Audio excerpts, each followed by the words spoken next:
comment on l'a accueilli avec beaucoup de joie, parce que c'est un visage très pluriel de l'Église, et donc voilà, c'est le visage de l'Église, que ce visage pluriel, de gens qui sont tous engagés à un titre ou à un autre, comme évêques, comme laïcs, comme responsables de telle ou telle chose, aussi les personnes des services généraux de l'épiscopat. Donc voilà, comme un très beau signe de synodalité pour le coup, et de prise en compte de ce que dit le pape François dans la lettre au peuple de Dieu, de la place du peuple de Dieu dans la réflexion de l'Église, y compris de l'Église plus institutionnelle, ce qui est bien légitimement le cas dans une assemblée plénière des évêques de France. Je pense que ce qui est très important, c'est que les évêques aient décidé d'ouvrir leur assemblée par ce thème, et donc en élargissant leur assemblée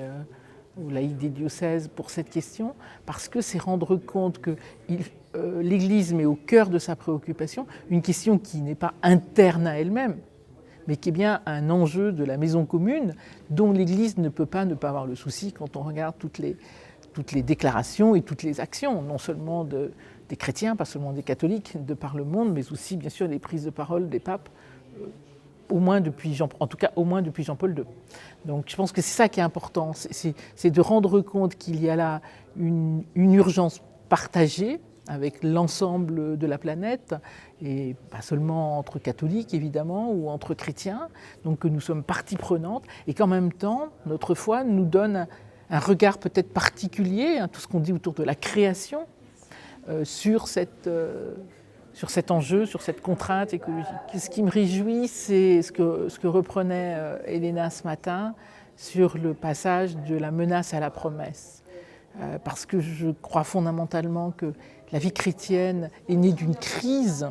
profonde, qui est celle de la mort et de la résurrection du Christ, la crise de croire que Dieu s'est fait homme, ce qui fut quand même un sacré travail pour les premières générations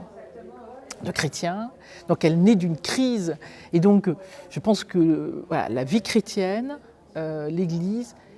je ne sais pas si elle est mieux armée, mais en tout cas doit pouvoir être armée pour faire face à des crises, et en effet ne pas seulement les vivre sous l'ordre de la menace, ce qu'elles sont aussi, parce que la menace de destruction, elle est évidemment réelle, mais de pouvoir en même temps les porter comme une promesse de changement, une promesse de nouveauté, une promesse de relèvement, pour reprendre l'image de la résurrection.